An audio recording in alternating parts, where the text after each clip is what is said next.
In 1901, when Dad was 15 years old, he had his first piece of income.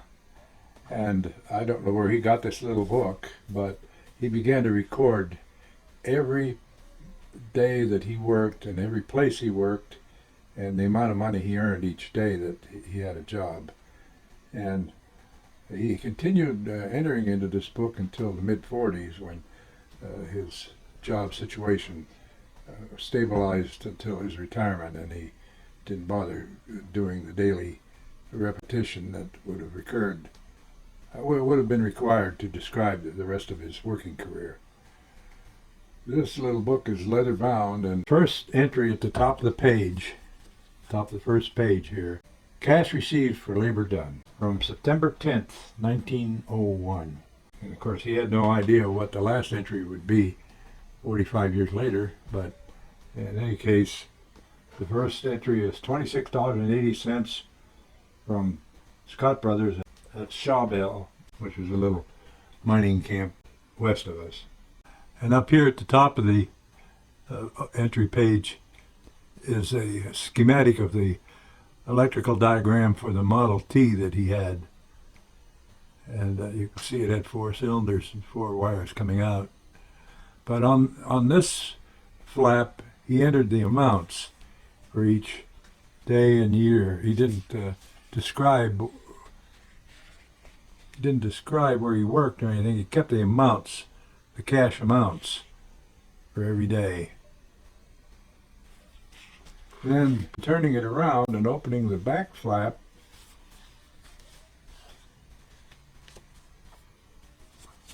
he entered the name of his employer and a description of where he worked and how many hours he worked and the rate.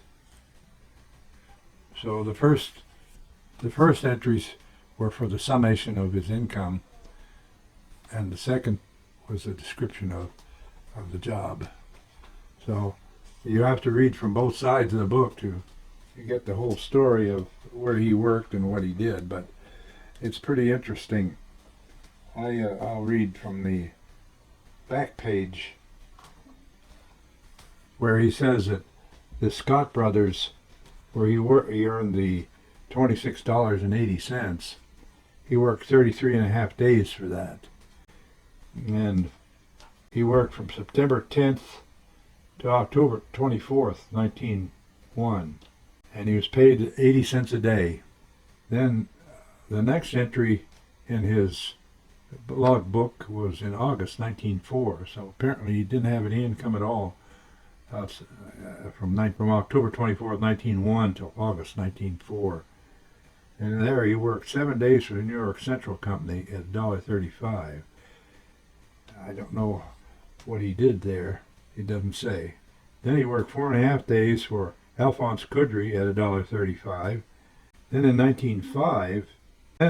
1905, he worked 2.5 days at 95 cents a day, and he made $2.40. I see in his book here that he had typhoid fever from October 6th, 1922 to November 20th, 1922. He was out of work.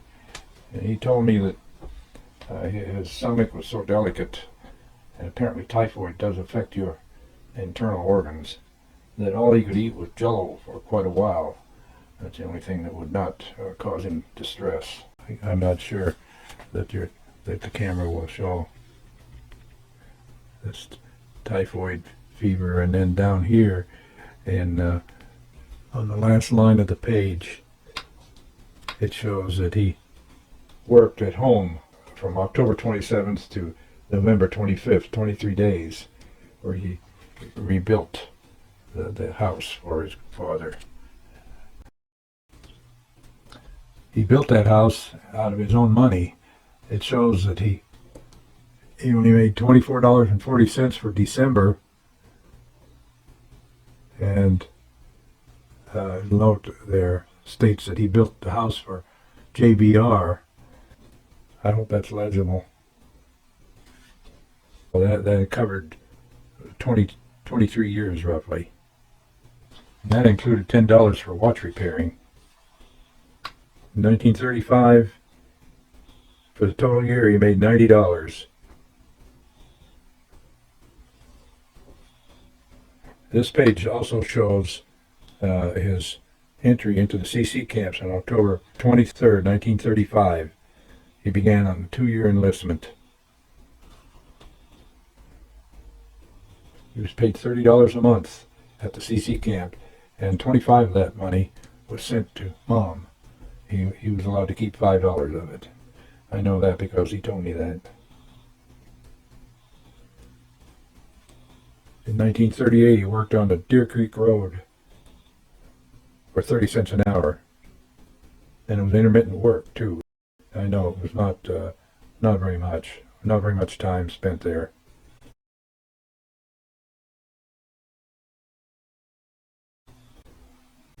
Finally, in 1940, he began to get much more consistent work on the railroad. As the war effort picked up steam, he began to work full time.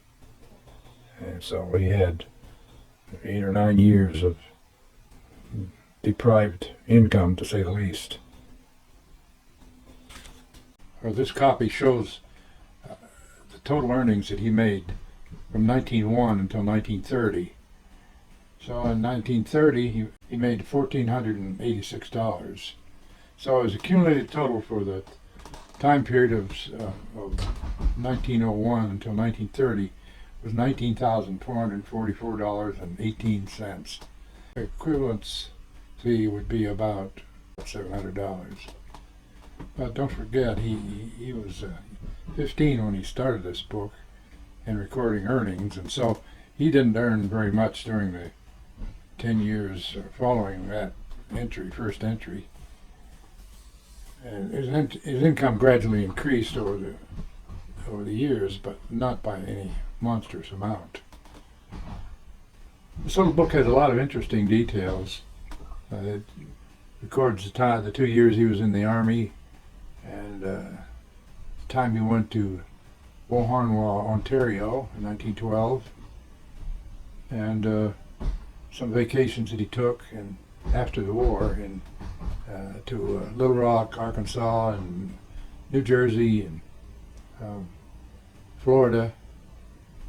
Although the one in Florida was not exactly vacation, it was a construction project for his brother, my Uncle Lawrence, and I'll get into that in the next video.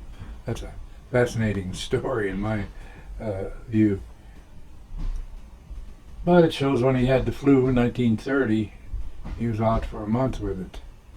And when he had typhoid in 1922, he was out a couple of months that time. And then the month he spent building his father a house that I've talked about before, where I was raised. But the book also tells about the period from 1931 to 1940 and the terrible lack of earnings. And the 2 years he spent in the CC camps, he made a total of about $700 in those 2 years.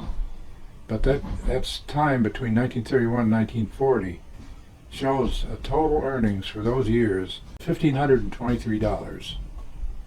So you can see from that number that the time during that Depression era was really tough. I don't know how they lived on that kind of an income, but we never went hungry, and that was the key part. And we always had shelter too.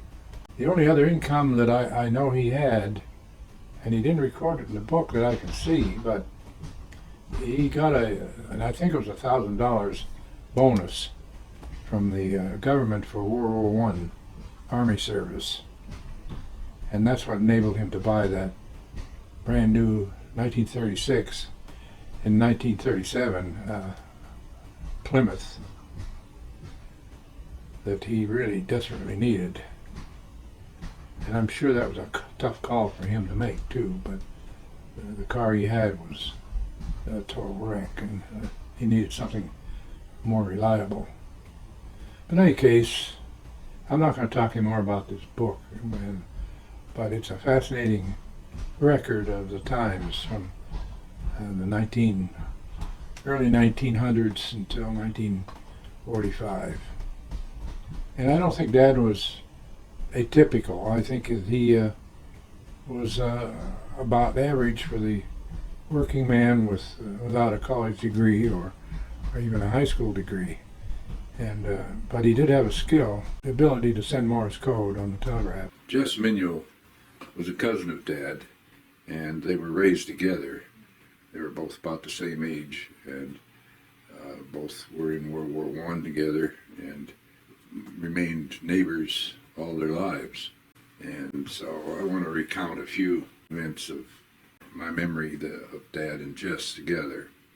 The earliest remembrance I have of Jess is what Dad told me about him and himself when they were kids. They used to run foot races together, and they decided that if they smeared their knees with grease, they could run faster. So I guess the belief of that enabled them to actually do it. I don't know for sure, but another incident that Dad told me about was with Jess and his brother Lawrence. Lawrence was a little younger and somewhat eccentric.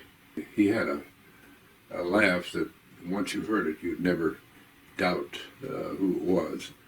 Jess and Dad were the more sophisticated, I guess maybe is the word. They frequently spent time in the barn, jumping into the straw mow, like I did when I was a kid. One of the amusements I had during the summer was to climb up to a mezzanine over the barn floor, where I could get a hold of the rafters and climb up on the rafters and drop down 20 or 30 feet into the straw. And of course the straw was soft and you'd bounce 3 or 4 feet on the time of impact. Dad told me about a trick they used to pull on Lawrence. He and Jess would climb up the rafters to the peak of the roof and drop down, and Lawrence would be a little bit behind them getting up there apparently, and then they'd stand underneath where Lawrence would hit the straw, and of course Lawrence saw them underneath him, and he'd be hollering at them to get out of the way, and of course they stood there till the last moment when Lawrence couldn't hang on anymore, and then he'd let go.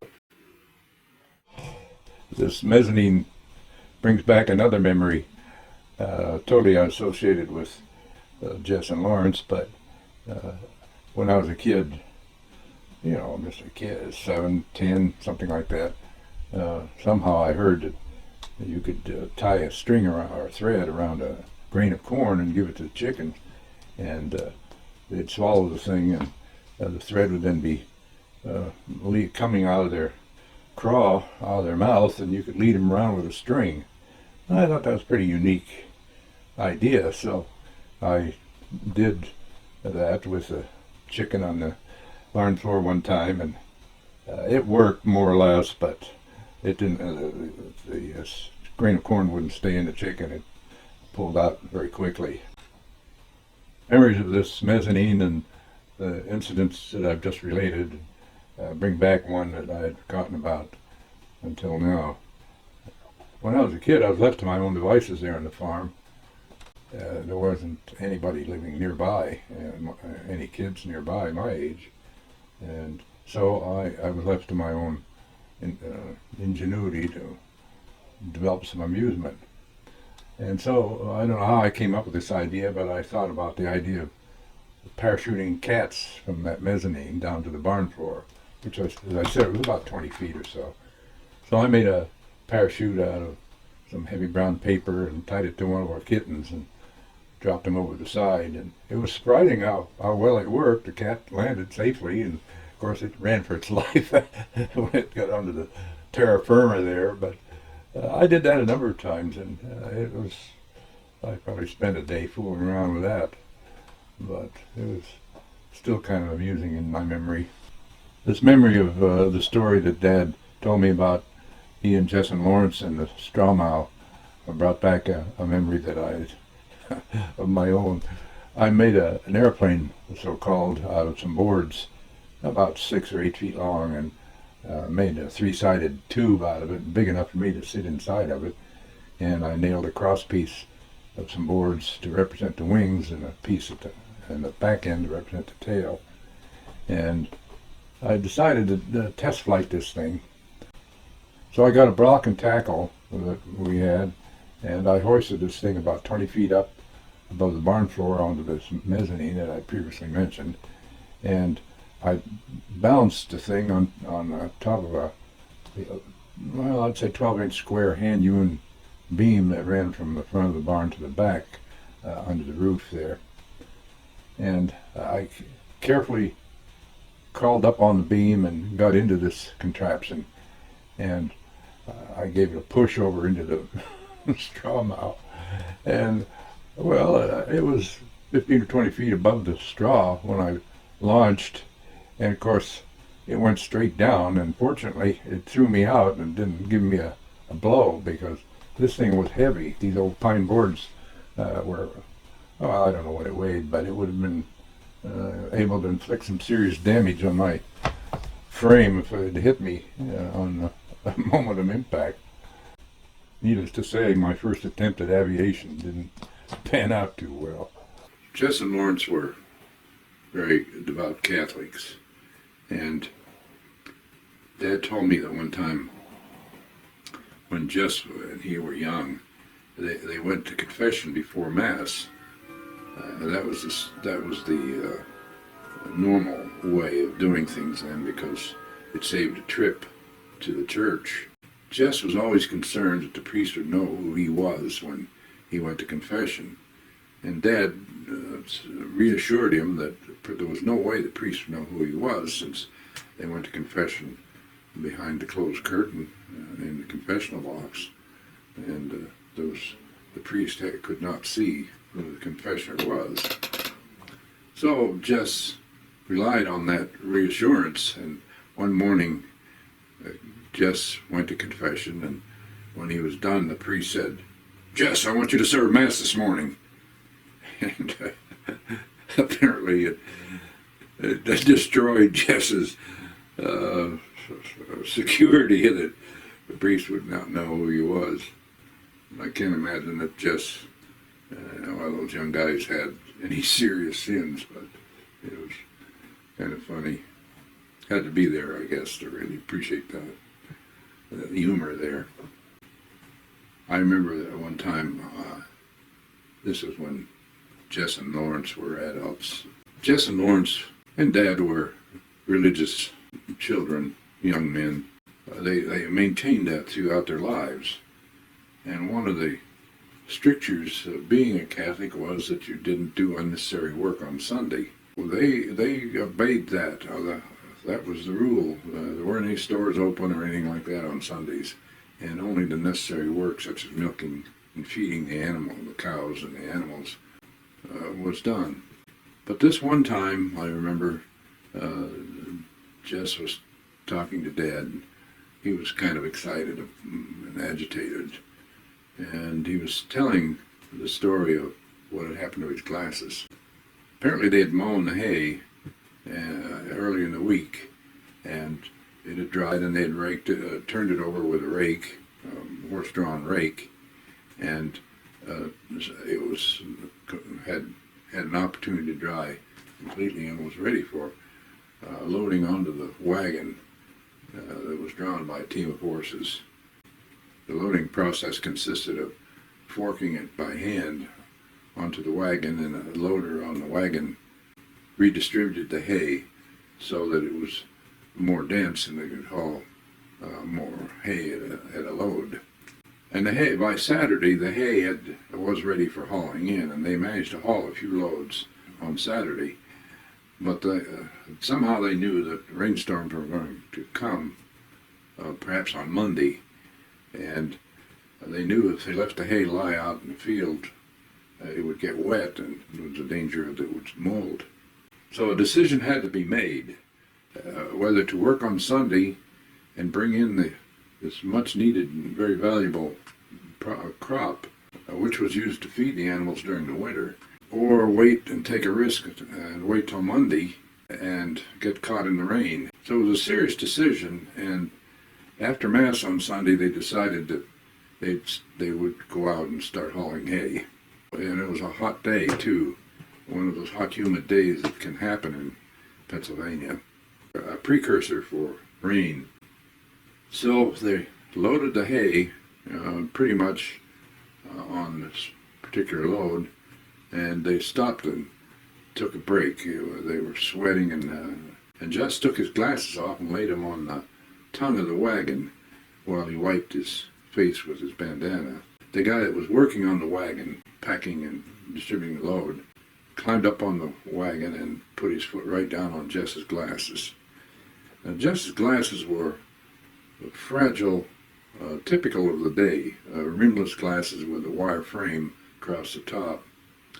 And of course, they were made from real glass in those days, and the glasses were just crushed. Jess just went. That was an expensive monetary loss for Jess, because glasses were not cheap in those days. I suspect that he paid probably $20 for those glasses, and during the Depression, $20 was a large amount of money. And Jess just went on and on about he knew they shouldn't have gone out there and worked on Sunday, and that's the penalty he had to pay for breaking the fourth commandment, keeping holy the Sabbath day. I know Jess was thoroughly agitated for quite some time after that, self-incriminating. I remember another time we went over there, and it was during a depression, and crop prices had dropped beyond the point of even making it worthwhile to haul the crop to market. Jess was talking about this article he had seen about oranges in Florida being so worthless that the orange growers actually piled them up and threw kerosene on them to reduce the inventory and prevent people from taking them free. It's a twisted kind of logic, but when you grow a crop and it's not worth taking to market, it must be really discouraging. Not only were oranges destroyed, but so were farm animals. Pigs were slaughtered and thrown into the fields and left to rot, and cattle were also slaughtered and destroyed because of the uselessness of them and the cost to raise them. It's expensive to feed and take care of an animal. And milk, too, was dumped into the sewers because of its low selling price. People didn't have any money and couldn't buy it, so there wasn't any demand for it. And really a grim time. I was young and I had no idea of the turmoil. I didn't suffer personally because I didn't know any better. But my parents in that generation really went through hell during those years. And I'm glad I wasn't cognizant of terrible times, although I knew we didn't have any money. We never had any soft drinks or any other items that had to be purchased that were not of necessity. Jess and Dad were really good friends as well as being cousins, and Jess was the mailman, and I recall Jess bought Chevrolet cars, and I remember he had a 37 Chevy that he used to deliver the mail, and on the steering wheel he had a rubber covering that was embossed with the rosary, so as he drove he could finger the beads on the steering wheel. Jess was always anxious to talk or willing to talk, and so if I happened to be out at the mailbox, or Dad when Jess came down the hill, and we could hear him coming, so we usually went out to talk to him. He was always interesting to talk to. I know he and Dad used to get into conversations out there. Of course, it was in French, and I'd stand there with Dad just as a little kid and listen. And they always had fun talking and laughing, It was a break in the day for both of them. Getting back to Jess again for a minute, I remember Jess always smoked hand-rolled cigarettes, and he used Bull Durham, finely ground the tobacco with leaf particles in a little cloth sack. And when you bought Bull Durham, you got a sack of tobacco and a package of cigarette papers that were pre-glued. I know because I smoked quite a bit of Bull Durham myself when I couldn't afford anything else.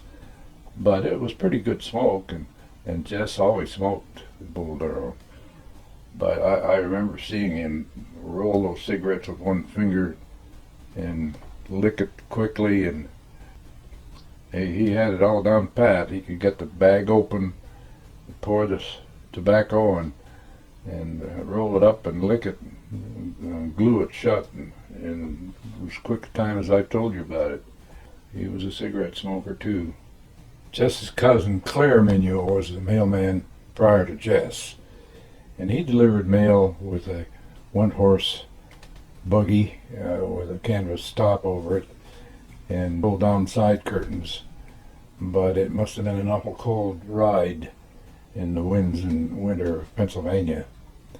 I know he covered himself with a bearskin blanket around his waist and legs, but there was no heat, of course, in that buggy, and it was a several-hour journey to deliver the mail, so I suspect it got pretty tired of that miserable job. They decided to move to California, so they sold their house, and he quit his job, and they went to the Los Angeles area, as I recall. They made a return trip some years later, and I remember seeing him at the church after Mass, but I don't know whatever happened to him after that because the war began, and they didn't come back as far as I know. Claire's move to California triggered a series of events that involved Mom and Dad, and I'd like to interject this here at this time. Claire was a federal employee of the post office. As a consequence, his replacement had to follow the same federal guidelines as he did when he got the job originally. And that involved a test for competency.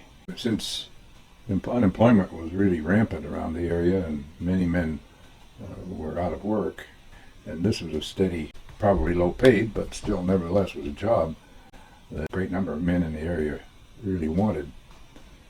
So the test was held, and Dad had decided that he would take the test too. Of all the candidates, my dad came out number one in the results, so he had the offer of the job. However, Dad was still an employee of the New York Central Railroad, and Dad had Dad had hope that he would be called back, whereas Jess had no job other than earning a living on the old homestead there by farming, which was certainly a tenuous occupation. So Dad was torn about letting Jess have the job since Jess came in number two, and of course Jess wanted the job too, but he wasn't about to do anything to step forward in front of Dad.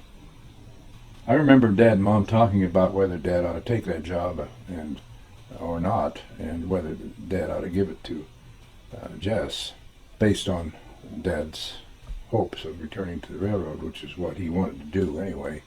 But of course that didn't go overly well with Mom. She wasn't violently opposed, but of course her concern was the immediate situation versus Dad's longer range view of the issue.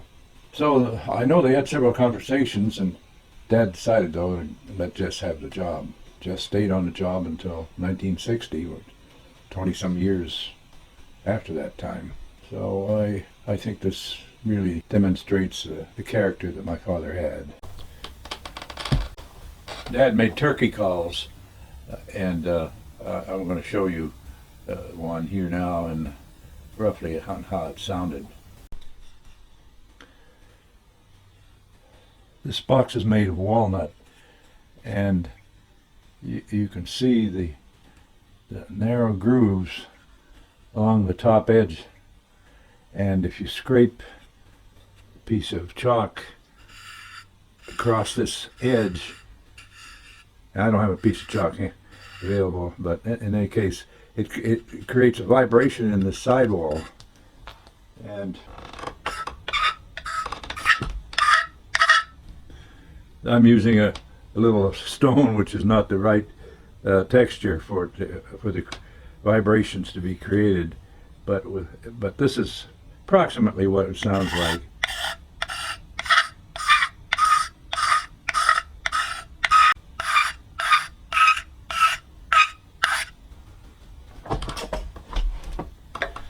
And it worked.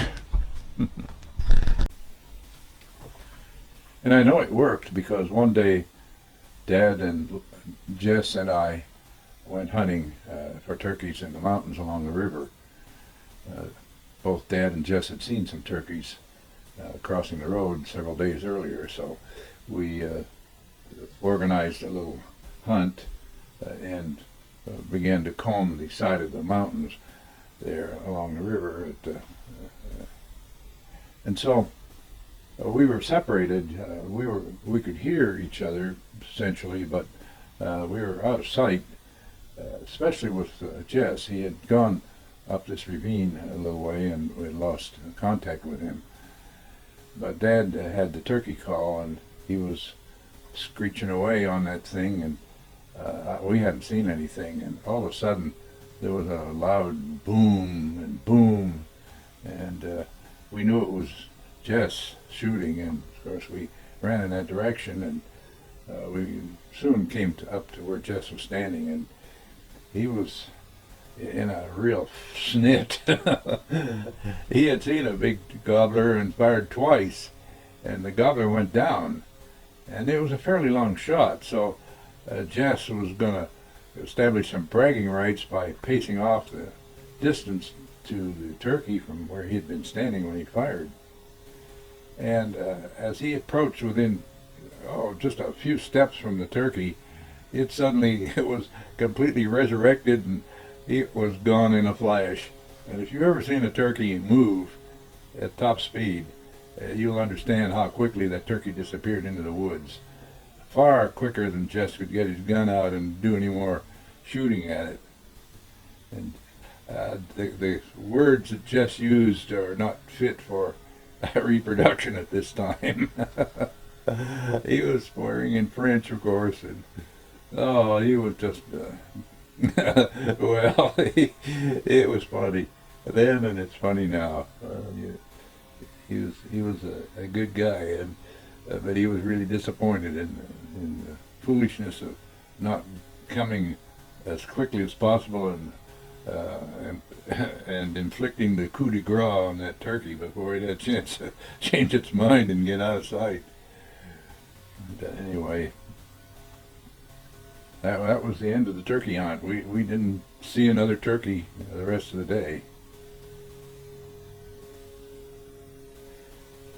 I remember one time Dad and I went hunting down near Carthus along the river, and we were hunting turkey, and we were separated.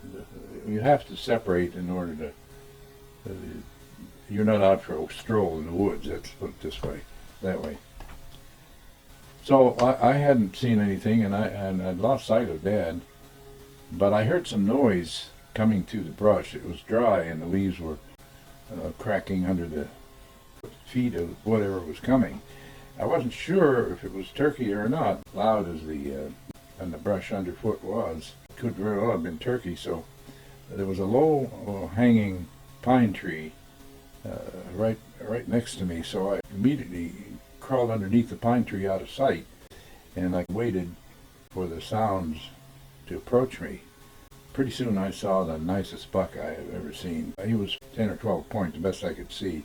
Beautiful animal, but it was not deer season, and of course we were 7 or 8 miles from home, and I wasn't going to try any fancy footwork with an illegal deer. So I waited, and I could see him approaching me, and he had no idea I was hiding under the tree.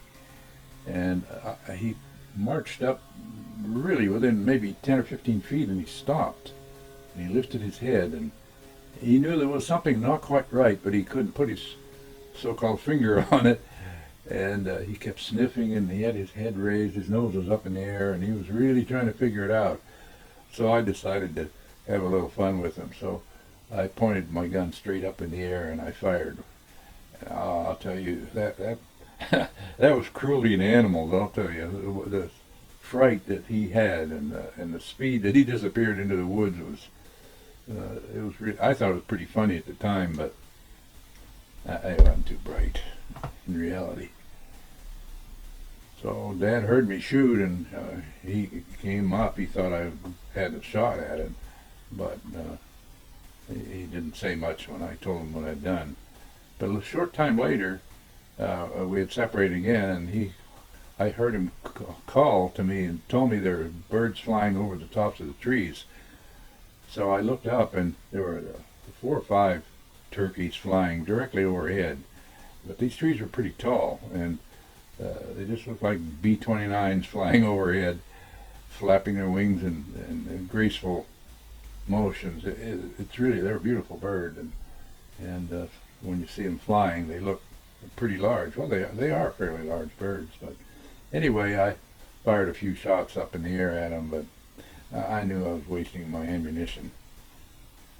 But I did shoot one time on the hill south of our house, up on the top of that grade there. I was up there with a shotgun one day, and gosh, there were several turkeys, hens, and a gobbler. I almost stepped on them. They never saw me, and they're really a wary bird, and they're alert to their surroundings. So I was really amazed at how close I got. In fact, when they saw me, we saw each other about the same time, and of course they immediately took flight, and but I was pretty fast with my shotgun, and I fired at the gobbler, and I got him, and I took him home and defeathered him, and I was really a little disappointed at the size of his body. There were so many feathers on him, he looked like a monster, but in reality he was probably he wasn't much bigger than a chicken if he was that large. But that's the only turkey I ever got. I shot at a lot of them, and there were a lot of turkeys around that area, but they're a difficult animal to hunt and to kill. So in the years past, they've introduced coyotes, and they're really a plague on turkeys. So the turkey population is reduced since I was a kid. I never heard Mom sing, and Dad either, except with one time I remember when I was pretty small. He did sing a song, or a few lines of a song that he had learned from his father, and of course it came from France. And I can't sing, but I'm going to try to repeat what he said this one time, and I don't know why I remember this, but the song goes something like this. No.